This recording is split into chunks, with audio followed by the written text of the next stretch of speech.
बात कर सकते हैं, लेकिन आज का हमारा मेन काम है कि हम देखें कि हम कैसे सीएसई में अप्लाई कर सकते हैं, डॉक्यूमेंट्स प्रिपेयर कर सकते हैं, तो हम आगे बढ़ते हैं। वैसे चाइना इतनी ज़्यादा स्कॉलरशिप क्यों दे रहा है, उनका मेन जो मकसद है वो ये दो पॉइंट्स हैं। ठीक है, सबसे पहले तो उनके इंटरनेशनल रिलेशंस दूसरे कंट्रीज के साथ अच्छे हो रहे हैं, और उन्हें एक्चुअल में यही चाहिए। उनके पास पैसा है, उनके पास टेक्नोलॉजी है, लेकिन उनका दूसरे कंट्रीज के साथ रिलेशनशिप वो थोड़ा प्रॉब्लम में है, वो शुरू से चल रहा है। And second thing is promotion of culture tourism.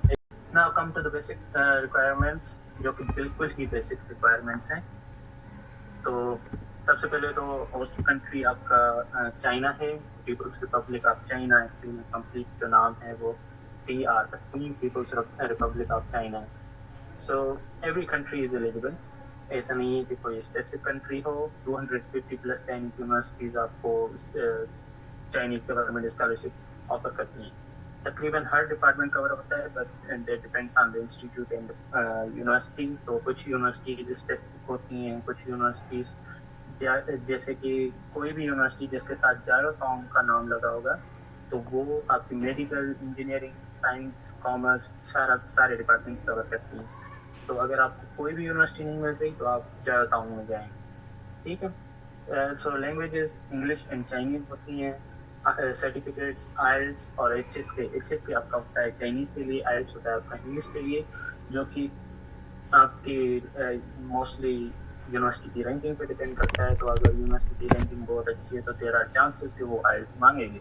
अगर नहीं भी मांगते, लेकिन अगर आपके पास आइल्स है तो प्लीज शो दैट सर्टिफिकेट, क्योंकि आपकी प्रोफाइल पे इम्पैक्ट होता है उसका।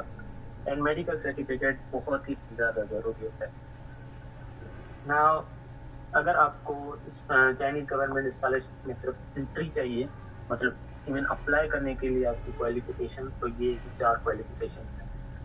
सो only international students can apply, so आप एलिजिबल हैं, Pakistani students are eligible. Candidates applying for अंडर ग्रेजुएट प्रोग्राम्स, मास्टर्स की आपकी सारी जो डिटेल्स हैं। डिग्री जो आपकी मास्टर्स की होती है वो ज़रूरी नहीं है हर एक यूनिवर्सिटी में 2 साल की हो। जैसे मेरी 3 साल की डिग्री है मास्टर्स की।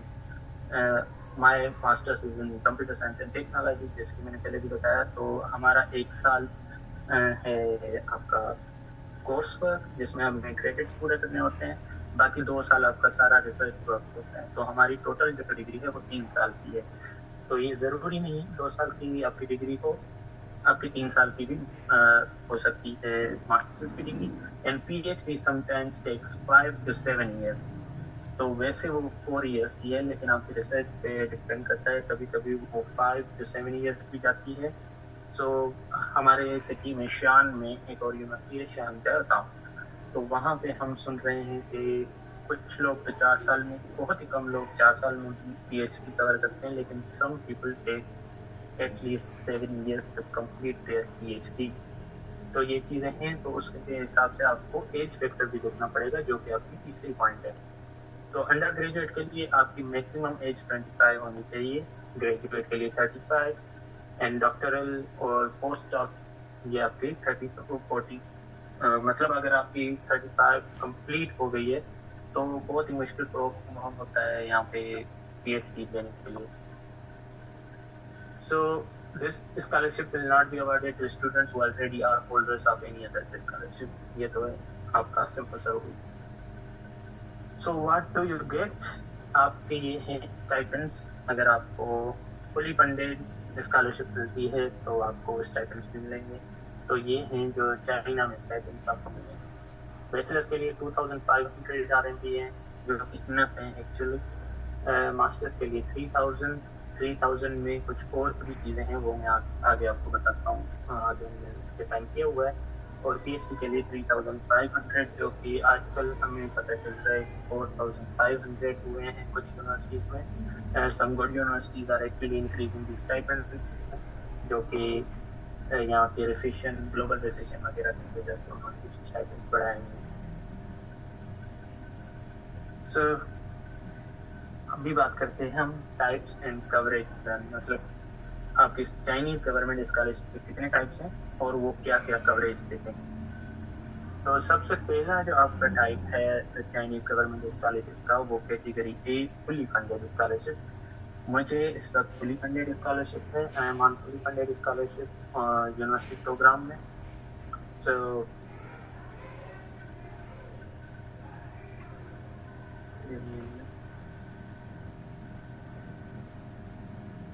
सो मीटिंग जो हमारी है वो शायद पूरी होने वाली है, टाइम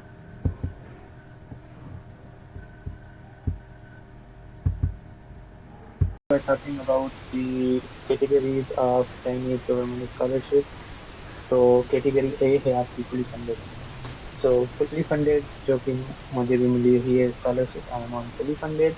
तो इस कैटेगरी में आपकी ये सारी चीज़ें कवर होती हैं, जिसमें आपकी ट्यूशन फीस है। मेरे केस में वो एनुअल फीस है 22,000 yuan। तो वो आपकी वो मेरी यूनिवर्सिटी कवर करेगी, या आपको चाइनीज गवर्नमेंट स्कॉलरशिप कवर करेगी सारा। रजिस्ट्रेशन फीस, अकोमोडेशन फीस जो कि 700 yuan पर मंथ है, तो उस हिसाब से मेरे बनते हैं 8,400 yuan। और हेल्थ इंश्योरेंस 800 yuan। ये मैं जैसे ही यहाँ पे आया था एज ए स्टूडेंट, मुझे रजिस्ट्रेशन करनी थी, तो तब ये मैंने दिए थे 800 yuan। लेकिन वो मुझे पहले ही स्टाइपेंड में, मतलब पहले ही मंथ के जो स्टाइपेंड थे उनमें मुझे वापस मिल गए थे। तो they was also paid by the university. Okay. और मुझे हर मंथ 3,000 yuan मिलते हैं। अगर आप बाहर रहते हैं, आप यूनिवर्सिटी एकोमोडेशन नहीं ले रहे, तो जो 700 हैं हर मंथ, मतलब 8,000 मंथली स्टाइपेंड हो जाएंगे 3,700। और मुझे बाहर रहना पड़ेगा अगर मैं चाहता हूँ खुद बाहर रहना। Okay. So you can drop your questions, और हम जैसे ही ये पीपीटी कवर करता हूँ तो हम क्वेश्चंस जिस Q&A जो भी हमारा होगा, मैं कोशिश करूँगा आपके सारे क्वेश्चंस के आंसर दे सकूँ। So then next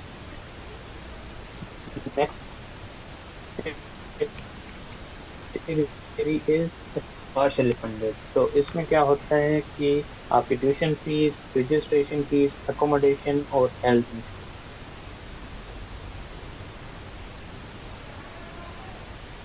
nearly funded. Nearly funded में क्या होता है कि ज़रूरी नहीं है कि आपके इतने खर्चे, मीन्स इवन आपकी रजिस्ट्रेशन फी करते हैं कि या तो आपको ट्यूशन फीस वेवर दे देते हैं, वो फिर डिपेंड करता है कि वो कंप्लीट है या 50% स्कॉलरशिप, मतलब ट्यूशन फीस में 50%, 80%, 75%, वो मैटर करता है कि कौन सी यूनिवर्सिटी में है। तो उस हिसाब से हर कोई कोशिश करता है कि ऑब्वियसली एटलीस्ट, मतलब फुली फंडेड ही मिले। अगर एटलीस्ट फुली फंडेड नहीं मिलती तो हमें कम से कम भी पार्शियली फंडेड, जिसमें बाकी सारा खर्चा हो जाए, बस हमारे मंथली स्टाइपेंड हम वो खुद कवर कर लेते हैं। स्टूडेंट्स फिर कोशिश करते हैं कि कोई जॉब देख लें, इंटर्नशिप देख लें, कुछ ना कुछ किसी ना किसी तरह कवर कर लें। तो इवन आप जब यहाँ पे आ जाते हैं चाइना यूनिवर्सिटी में, तो बहुत सारे रूल्स एंड रेगुलेशंस स्कॉलरशिप के हिसाब से भी चेंज होते हैं। लाइक CSE स्कॉलरशिप अगर मुझे मिली है 3 साल के लिए, तो मुझ पे ये रेगुलेशन है कि मैं स्टूडेंट वीज़ा पे कोई भी काम नहीं कर सकता। So if they find me working, तो पॉसिबिलिटी है कि मुझे वापस पाकिस्तान भेज दिया जाएगा। तो आप अगर आपकी CSE है तो बहुत सारी कंडीशंस भी लगती हैं। अगर आपकी यूनिवर्सिटी स्कॉलरशिप है तो उस हिसाब से कंडीशंस लगेंगी, तो ये चीज़ें मैटर करती हैं। Then the important thing is required documents. तो ये पूरी लिस्ट है आपकी रिक्वायर्ड डॉक्यूमेंट्स की। इनमें कुछ ऑप्शनल हैं और कुछ बहुत ही ज़रूरी हैं। ठीक है। तो एप्लीकेशन फॉर्म वो तो आपने फिल करना ही है, लेकिन जो आपको पहले डॉक्यूमेंट्स रेडी करने हैं, हम उनके बारे में बात कर लेते हैं। तो जैसे हमारे पास हैं 2 और 3। मोस्टली हर यूनिवर्सिटी आपसे 2 रिकमेंडेशन लेटर्स ही मांगती है, लेकिन देयर आर सम यूनिवर्सिटीज़ जो कि अच्छी रैंक हैं चाइना में, वो कभी कभी 3rd रिकमेंडेशन लेटर भी मांग लेती है। 3rd रिकमेंडेशन लेटर मोस्टली, मतलब जो पहले 2 हैं वो आपको एटलीस्ट एसोसिएट प्रोफेसर के होने चाहिए, या प्रोफेसर के भी हो सकते हैं। एसोसिएट प्रोफेसर और प्रोफेसर के अलावा मतलब लेक्चरर या असिस्टेंट प्रोफेसर हो गया, इनका एक्सेप्टेबल नहीं होता। ये आप थोड़ा ध्यान में ज़रूर रखिएगा, ठीक है। और इवन हो सके तो कोशिश करें एक एटलीस्ट प्रोफेसर हो, नहीं भी तो आपका head of the department chairman हो, तो उसका इम्पेक्ट बहुत ज़्यादा पड़ता है। तो मेरे जो 2 रिकमेंडेशन लेटर्स, मैंने एक्चुअली 4 कलेक्ट किए थे रिकमेंडेशन लेटर्स। उनमें से जो 3 थे वो अलग अलग डिपार्टमेंट के हेड ऑफ डिपार्टमेंट्स थे, क्योंकि उन्होंने हमें पढ़ाया था। फिर बाय टाइम हम ग्रेजुएट हुए तो वो डिफरेंट यूनिवर्सिटीज में अच्छी पोजीशंस पे आ चुके थे। तो मैंने एक रिकमेंडेशन लेटर एक प्रोफेसर का दिया था, who was also the head of department of BSRS department, और एक हमारे अपने डिपार्टमेंट के चेयरमैन थे, तो उनसे जाहिर बात है आपकी रिलेवेंसी बनती है। अच्छा, दूसरी पॉइंट रिकमेंडेशन लेटर में रिलेवेंसी। आप जिसका रिकमेंडेशन लेटर दे रहे हैं, तो एक पैराग्राफ में एट लीस्ट उनके साथ आप अपने रिलेशनशिप के बारे में बात करेंगे। रिलेशनशिप मतलब या तो वो आपके फाइनल ईयर प्रोजेक्ट के सुपरवाइजर हो सकते हैं, ये आपका रिलेशनशिप है, ठीक है। या तो वो आपके हेड ऑफ डिपार्टमेंट हैं, तो आप कह सकते हैं कि वो आपकी कंटिन्यूअसली आपकी परफॉर्मेंस को जज करते रहे हैं। या वो एज एसोसिएट प्रोफेसर या प्रोफेसर आपके टीचर रह चुके हैं, सब्जेक्ट टीचर की बात कर रहा हूँ। तो आप बताएंगे कि इस सेमेस्टर में उन्होंने मुझे ये सब्जेक्ट पढ़ाया था और मेरी परफॉर्मेंस वगैरह अच्छी थी, वगैरह वगैरह। तो आपको रिलेशनशिप भी दिखाना है अपने रिकमेंडेशन लेटर में, ठीक है। रिलेवेंट होना चाहिए और रिलेशनशिप होना चाहिए। मतलब रिलेशनशिप इस हिसाब से नहीं कि आपको कोई प्रोफेसर जानता है बाय नेम, वो बहुत ही मतलब मैथमेटिक्स डिपार्टमेंट का है प्रोफेसर है, ठीक है, लेकिन उन्होंने आपको कभी पढ़ाया नहीं, बस आप ऐसे ही जानते हैं, तो वो काम नहीं चलेगा। क्योंकि एक ये आपको, अब वो डिपेंड करता है, आप अगर लिख ही देते हैं कि भाई इन्होंने मुझे एक सब्जेक्ट पढ़ाया था इस सेमेस्टर में वगैरह वगैरह, तो एटलीस्ट रिलेशनशिप और रिलेवेंसी इन दोनों चीज़ों को देखिएगा अपने रिकमेंडेशन लेटर में, ठीक है। उसके बाद हाईएस्ट डिग्री, ट्रांसक्रिप्ट और diploma and should be notarised. China में इतना ज़्यादा मसला नहीं होता। मैं आपको अपना एग्जांपल देता हूँ। बाय दिसंबर 2022 हमारी ग्रेजुएशन हुई थी और मेरी डिग्री मुझे नहीं मिली थी, तो मैंने अप्लाई किया था पास सर्टिफिकेट पे। तो जब तक आपका प्रोसीजर एप्लीकेशन तक है, तो पास सर्टिफिकेट में भी मेरा काम हो गया था। लेकिन आपको एटलीस्ट ये गारंटी होनी चाहिए कि जब आप अपनी वीज़ा के लिए अप्लाई करेंगे और इस यहाँ पे चाइना आएंगे, तो आपके पास डिग्री होनी चाहिए, और तब तक वो HEC से अटेस्ट और हर चीज़, मतलब जो भी प्रोसेस है वो होना चाहिए, ठीक है। ये ज़रूर ख्याल रखिएगा। पहले आप भले होप सर्टिफिकेट या एक और होता है आपका certificate, which is, let me see, पता नो कैरेक्टर में बोनाफाइड सर्टिफिकेट, सॉरी कर, एक होता है बोनाफाइड सर्टिफिकेट। बोनाफाइड सर्टिफिकेट आपको ग्रेजुएशन से पहले मिलता है, लेकिन तकरीबन last days of your eight semester या जो आपका लास्ट ईयर है उसके, मतलब आपके एग्जाम्स नहीं हुए होते, लेकिन आपको यूनिवर्सिटी एक रिटर्न में दे देती है कि आपका पिछला पूरा जो है प्रोसेस, कोई सप्लीमेंट नहीं है, आपकी क्लियर है degree. And hopefully hope certificate भी दूसरा नाम होता है, लेकिन इसको बोनाफाइड सर्टिफिकेट भी कहा जाता है। तो आप उस पर भी अप्लाई कर सकते हैं, अप्लाई एप्लीकेशन में मसला नहीं होगा होपफुली, ठीक है। तो ये चीज़ है।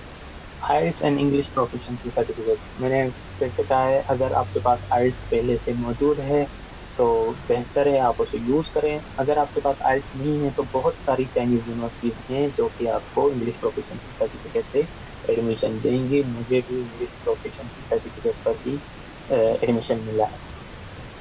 एंड मेडिकल एग्जामिनेशन सर्टिफिकेट भी आपको टेम्पलेट मिल जाएगा, वो आपको आप किसी भी सरकारी या प्राइवेट हॉस्पिटल में जा सकते हैं, वहाँ पे सुपरिटेंडेंट होते हैं उनके, तो उनसे, या आपको एमओ होता है जो मेडिकल ऑफिसर होता है, वो आपको सिग्नेचर वगैरह करके दे देगा। तो मेडिकल एग्जामिनेशन सर्टिफिकेट आपको पता है आप बनवाएंगे, लेकिन इसका टेम्पलेट चाइन CS देता है, वो आपको टेम्पलेट फॉलो करना है, ठीक है।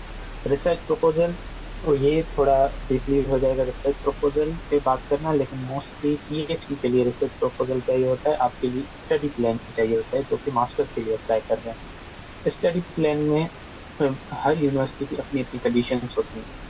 कुछ 500 वर्ड्स तक जाते हैं, कुछ 250 वर्ड्स तक जाते हैं, और उसमें आपको कुछ चीज़ें, बस अपनी इंट्रोडक्शन, आपका एजुकेशनल बैकग्राउंड, आपका प्रोफेशनल बैकग्राउंड, आपके फ्यूचर प्लान्स, और जिस यूनिवर्सिटी कंट्री के लिए, why China and why that university, जिस यूनिवर्सिटी के लिए आप अप्लाई कर रहे हैं, why that university, why China, ये 2 पॉइंट्स जरूरी होती हैं। And third is your future plans. तो ये 4-5 पॉइंट्स होती हैं। मैं दोबारा रिपीट कर देता हूँ। आपका इंट्रोडक्शन, ठीक है, उसके बाद आपका प्रोफेशनल, अगर आपका बैकग्राउंड रहा है तो प्रोफेशनल बैकग्राउंड, नहीं तो आपकी पर्सनल इंफॉर्मेशन में आप थोड़ा इंट्रोडक्शन को ब्रीफली करके लिख सकते हैं, और एजुकेशनल बैकग्राउंड। ये 3-4 चीजें रिप्लेसेबल हैं। इंट्रोडक्शन तो आप लाजमी देखेंगे, वो एक ही पैराग्राफ होता है, वो सिंपली इंट्रोडक्शन होता है। लेकिन अगर आपका प्रोफेशनल बैकग्राउंड है, आप ग्रेजुएट कर चुके हैं, आपका 2-3 साल का प्रोफेशनल बैकग्राउंड है, तो वो आप सारा लिखेंगे। कुछ बहुत ही अच्छे आपने प्रोजेक्ट्स वगैरह किए हैं, इंटर्नशिप्स किए हैं, तो प्रोफेशनल बैकग्राउंड लिखेंगे। प्रोफेशनल बैकग्राउंड आपके पास नहीं है तो एजुकेशनल बैकग्राउंड लिखेंगे। एजुकेशनल बैकग्राउंड में आप अपने एफआईपी के बारे में एक पैराग्राफ आपका जरूर होना चाहिए, जिसमें आप थोड़ी बहुत रिलेवेंसी दिखाएंगे, थोड़ा आपका टेक्नोलॉजिकल या टेक्निकल काम जो आपने फाइनल ईयर में किया है उसको डिफाइन करेंगे। ठीक है, ये 3 चीजें आपके लिए होगी। उसके बाद आप why China and why that specific university, वो 2 अलग अलग पैराग्राफ करके लिखेंगे। And your future plans. तो टोटल 6 आपकी हेडिंग्स हो गई आपके स्टडी प्लान में। इसमें आपको जितने वर्ड्स उस यूनिवर्सिटी के प्रोफाइल पे बताए गए हैं वो आपको कवर करने हैं। ठीक है, और पासपोर्ट अगर आपका बना हुआ है तो दैट्स गुड, और कोशिश कीजिएगा कि मतलब 10 ईयर्स, एटलीस्ट 5 ईयर्स आपके हों, मतलब 2024 से 2029 तक एलिजिबल होना चाहिए, वैलिडिटी उसकी होनी चाहिए। अगर नहीं बनवाया हुआ तो कोशिश करें 10 ईयर्स का बनवाएं। मेरे साथ इशू होगा क्योंकि मेरा अराउंड बिफोर 2 ईयर्स मेरा एक्सपायर हो जाएगा, तो मुझे दोबारा से कुछ ना कुछ करना पड़ेगा। तो यहाँ पे बहुत सारे मसले भी हैं, जैसे मैं शान में हूँ तो मुझे बीजिंग जाना पड़ेगा, तो वैलिडिटी को जरूर देखिएगा। ठीक है, then the most important document you will need, acceptance letter. तो मैं सुन रहा था किसी ने कहा कि चाइना के लिए एक्सेप्टेंस लेटर जरूरी नहीं होता। मुझे नहीं पता आपने कहाँ से सुना है। बिल्कुल, बहुत सारी जगहों पे ऑप्शनल होता है एक्सेप्टेंस लेटर, लेकिन मेरे हिसाब से मेरा ये ओपिनियन रहा है कि एक्सेप्टेंस लेटर बहुत ज़रूरी है, बहुत बहुत बहुत ज़रूरी है। अब ऐसा भी नहीं है कि एक्सेप्टेंस लेटर नहीं मिला और किसी यूनिवर्सिटी में ऑप्शनल लिखा हुआ है फिर भी आप अप्लाई ना करें, अप्लाई ज़रूर करें। लेकिन अब अगर आपके पास टाइम है, अगर आपको लगता है अब एक्सेप्टेंस लेटर मिल जाएगा, मेरे पास टाइम है, मैं कवर कर लूँगा, तो go for the acceptance letter first. क्यों? एक्सेप्टेंस लेटर जब आपको मिलता है ना, तो इसमें मेरे एक्सेप्टेंस लेटर पे बहुत सारे डिफरेंट ओपिनियंस हैं। सबसे पहला ओपिनियन, एक्सेप्टेंस लेटर अगर ऑप्शनल भी हो फिर भी ट्राई करना चाहिए कि मिल जाए। नहीं मिलता, गो एड अप्लाई कर लें, कोई मसला नहीं है, लेकिन अगर मिल जाए तो उससे ज़्यादा बेहतर। दूसरी बात, हम आजकल जो ज़्यादा ट्रेंड लगा पड़ा है, सोशल मीडिया पर देख रहा हूँ कि हर कोई ट्राई कर रहा है 5-5, 10-10 एक्सेप्टेंस लेटर लेने की। ठीक है, कोशिश करें, मिल रहे हैं तो ठीक है, लेकिन अगर उन 10 एक्सेप्टेंस लेटर्स में वो आपको ऐसे ही मिल रहे हैं तो दैट्स नॉट गुड। मतलब अगर आपने एक अच्छा प्रोफेसर नहीं ढूंढा जिसके साथ आप सही से चल रहे हैं और वो भी आपके साथ सही चल रहा है, तो फिर ऐसे 10 एक्सेप्टेंस लेटर्स का मुझे कोई फ़ायदा नहीं दिखता। मैं ऐसा क्यों कह रहा हूँ, क्योंकि मैं यहाँ पे आया हूँ, मेरी कम्युनिटी, मैंने एक ही एक्सेप्टेंस लेटर लिया, मैंने किसी यूनिवर्सिटी की तरफ नहीं गया। मैं एक ही एक्सेप्टेंस लेटर लिया, एक ही यूनिवर्सिटी में अप्लाई किया, वहीं पे हूँ और वही मेरे पास प्रोफेसर है। And he is really too good, क्योंकि उसके साथ मेरी पाकिस्तान से ही कम्युनिकेशन कंटिन्यूस रही थी। और यहाँ पे जो भी मेरे कोलीग्स हैं, मेरे क्लासमेट्स हैं, तो उनका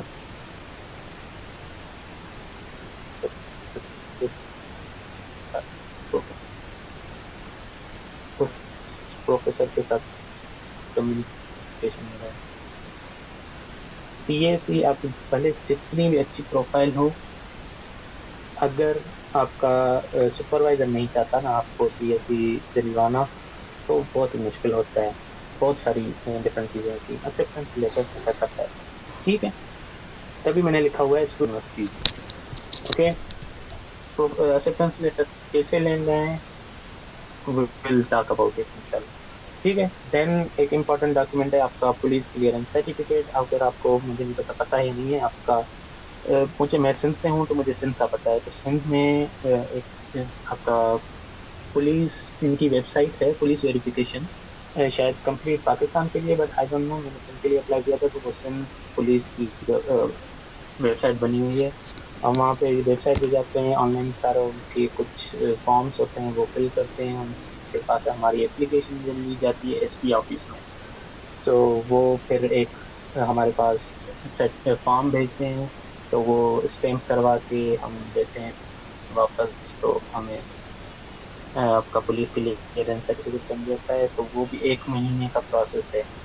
और ये होता है आपका वैलिडिटी होती है, ये निकलवा लें तो बेहतर है, क्योंकि मार्च तक सीएसटी की सारी डेट्स कंप्लीट हो जाती हैं, तो आपका फायदा नहीं है बाद में लेने का।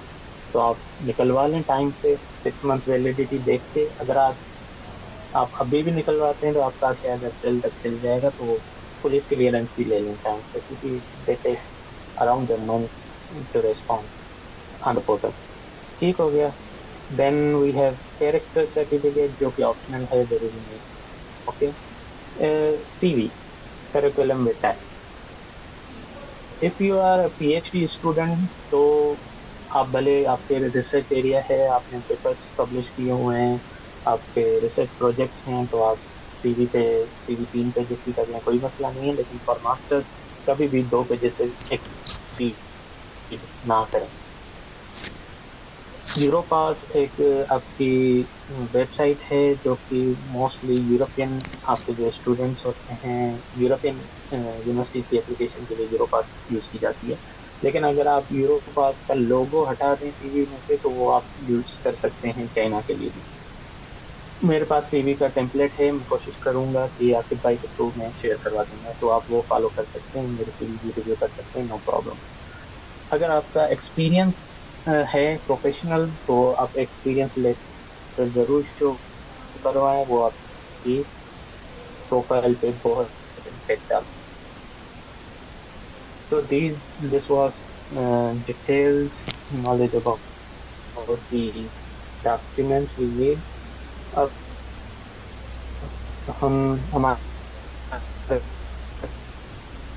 पास ऑस्ट्रेलिया के लिए, आप चाइना के लिए यूज कर रहे हैं, तो ये कंसीडर कर रहे हैं कि इनकी इंग्लिश इतनी ज़्यादा अच्छी नहीं है। आपको सिंपल इंग्लिश, उसमें थोड़ा अपना इंट्रोडक्शन, अपना इंटरेस्ट बता दें, रिलेवेंस ज़रूर बताएं प्रोफेसर की चीज़, और एंड आखिरी लाइन पे ये लिखते हैं कि हमने अपनी सीवी, जो कि 2 पेजेस की हमने डिस्कस की, सीवी एंड योर ट्रांसक्रिप्ट। ठीक है।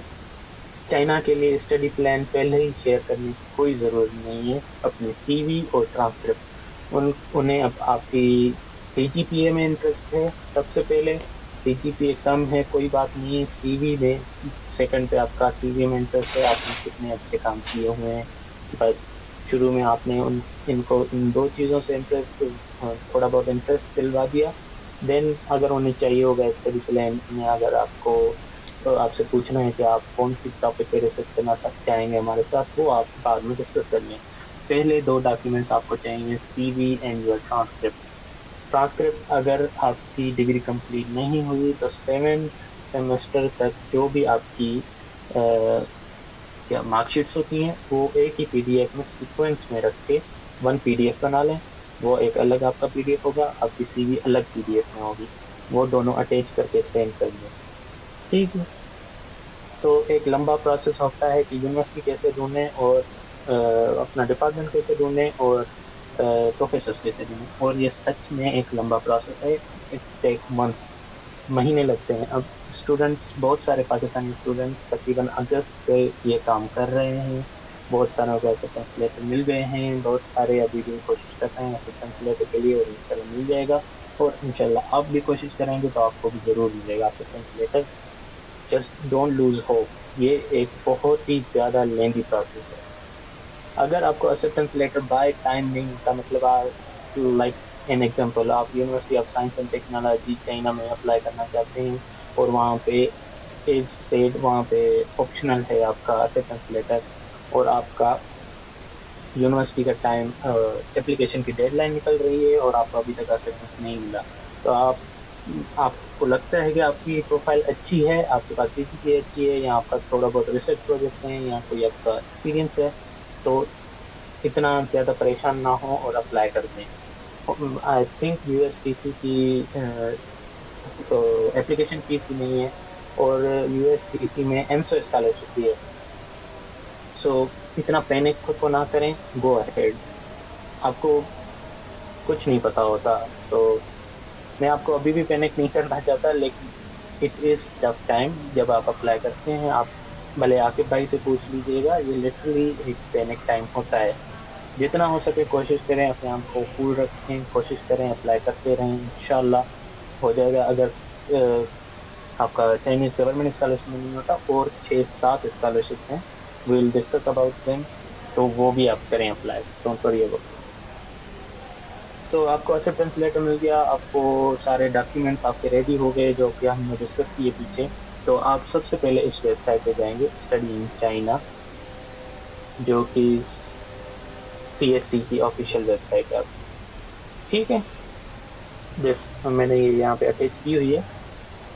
तो आप सीधा यहाँ पे जाएंगे और आपका एप्लीकेशन फॉर्म फिल करेंगे। एप्लीकेशन फॉर्म सीएससी का बिल्कुल इजी है, इसमें कोई कॉम्प्लिकेशंस नहीं है। आपकी पर्सनल इन्फॉर्मेशन होती है। अगर आपका कोई प्रोफेशनल एक्सपीरियंस है तो आप उसकी डिटेल्स डालेंगे। अगर आपको कोई चाइना में रिलेटिव वगैरह है, इसकी बहुत ज़्यादा इंपॉर्टेंस है, स्पेशली 2024 में। So we have a professor, तो उन्होंने हमें बताया है, मुझे भी इतना पता नहीं था, लेकिन उन्होंने कहा है कि अभी क्योंकि हमारे जैसे बहुत सारे स्टूडेंट्स आ रहे हैं माशाल्लाह से, स्पेशली साउथ एशिया से। तो अभी चाइना बहुत ही कंफ्यूज है कि तुम्हें स्कॉलरशिप देनी चाहिए, तुम्हें नहीं देनी चाहिए। तो अगर आपका कोई भी रिलेटिव है यहाँ पे किसी भी हिसाब से जो कि आपका जिम्मा ले सकता है, तो डोंट भूलना नहीं है उसे मेंशन करना। वो सीएससी पोर्टल में एक आपके 2 सिर्फ इनपुट्स लेते हैं, their 2 to 3 inputs, their name, relationship with you and their cell phone number. अगर कोई आपका दोस्त है, पड़ोसी है, कोई है जो आपकी गारंटी उठाना चाहता है या उठा सकता है, तो गो अहेड, उनकी डिटेल्स जरूर डालें। सो सीएससी का फॉर्म मैं वो कोशिश करूंगा पोर्टल खोल के भी आपको दिखाऊंगा अभी सीएससी का। तो सीएससी में क्या है कि सीएससी में पिछले साल से 2023 से अभी वो सिर्फ एक ही यूनिवर्सिटी अलाउ करते हैं सीएससी स्कॉलरशिप में। पहले क्या होता था कि आपके पास 3 यूनिवर्सिटीज के ऑप्शंस होते थे। आप सॉरी, आपके पास 3 यूनिवर्सिटीज का ऑप्शन होता था। आप 3 यूनिवर्सिटीज के नाम दें, अगर किसी भी एक यूनिवर्सिटी में आपका काम हो गया तो वहाँ पे सीएससी मिलेगी। अभी ऐसा नहीं है, अभी आपके पास एक ही यूनिवर्सिटी है, आप उसका नाम देंगे। अगर वहाँ पे आपकी आपकी स्कॉलरशिप हो गई तो ठीक है, नहीं तो आपकी सीएससी नहीं हो पाएगी। इसीलिए मैं एक्सेप्टेंस पे ज़्यादा फोकस देता हूँ कि जिस यूनिवर्सिटी से आपको एक्सेप्टेंस मिल जाए उसी यूनिवर्सिटी में अप्लाई करें। अपने प्रोफेसर के साथ अच्छा कनेक्शन बनाएं, अपने प्रोफेसर को कहेंगे please go ahead and please support me in the CSC evaluation. CSC अलग से इवैल्यूएशन करती है, लेकिन उसमें आपकी यूनिवर्सिटी और प्रोफेसर की इंटरफेरेंस मैटर करती है। तो अपने कोई एक प्रोफेसर ढूंढें, उसके साथ अच्छा सा रिलेशनशिप बनाएं और उसे कहें कि please support me in CSC. So this is how now it works. पिछले साल से ऐसा चलता है। That's why I am saying कि सीएससी में, स्पेशली सीएससी के लिए एक्सेप्टेंस मैटर करता है, स्पेशली आपका अगर आपके प्रोफेसर के साथ अच्छा रिलेशनशिप है और अच्छी कम्युनिकेशन है। तो after filling the application form you will be asked about the category A B C।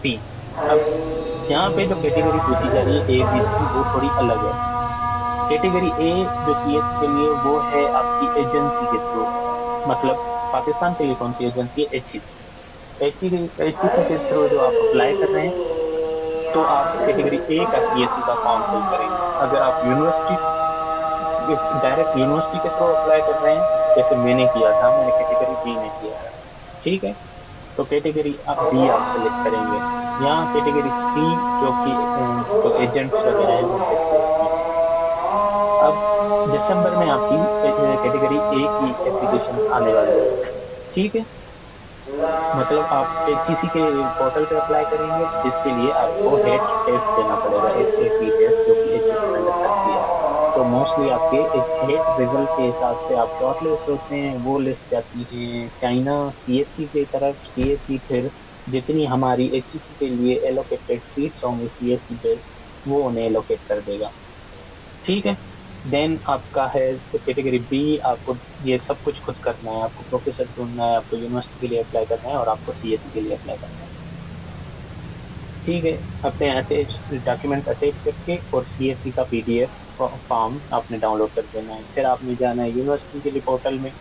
ठीक है, यूनिवर्सिटी पोर्टल पे ऑनलाइन एप्लीकेशन आप अपनी सबमिट कर दें, और जो सीएससी के फॉर्म जो डाउनलोड किया था, ठीक है, वो वहाँ पे अपलोड कर दें। और यूनिवर्सिटी और सीएससी दोनों जो फॉर्म थे वो डाउनलोड करके, ठीक है, उन पे अपनी सिग्नेचर करके, और उस यूनिवर्सिटी के स्टूडेंट, इंटरनेशनल स्टूडेंट डिपार्टमेंट की तरफ ईमेल करें। सो आपके रिजल्ट तकरीबन जून में सारे ही ऑफिशियल रिजल्ट्स आ जाते हैं। आपकी सिलेक्शन या डिसलेक्शन का, सिलेक्शन हुई नहीं हुई, आपको जून तक पता चलेगा आपको सीएससी स्कॉलरशिप मिली या नहीं। जुलाई में आपका वीज़ा प्रोसेस होगा, अगस्त सितंबर में आप इंशाल्लाह चाइना में।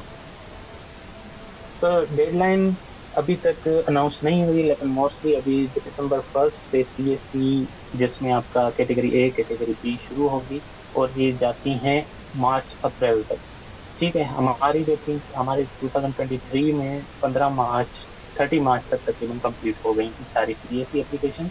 फिर कुछ और स्कॉलरशिप्स हैं, जैसे सिल्क एंड रोड, ठीक है, बेल्ट एंड रोड वगैरह वगैरह, जो स्कॉलरशिप्स हैं वो अप्रैल मई तक 2 महीने चलती हैं, और जून में सारे रिजल्ट आने शुरू हो जाते हैं।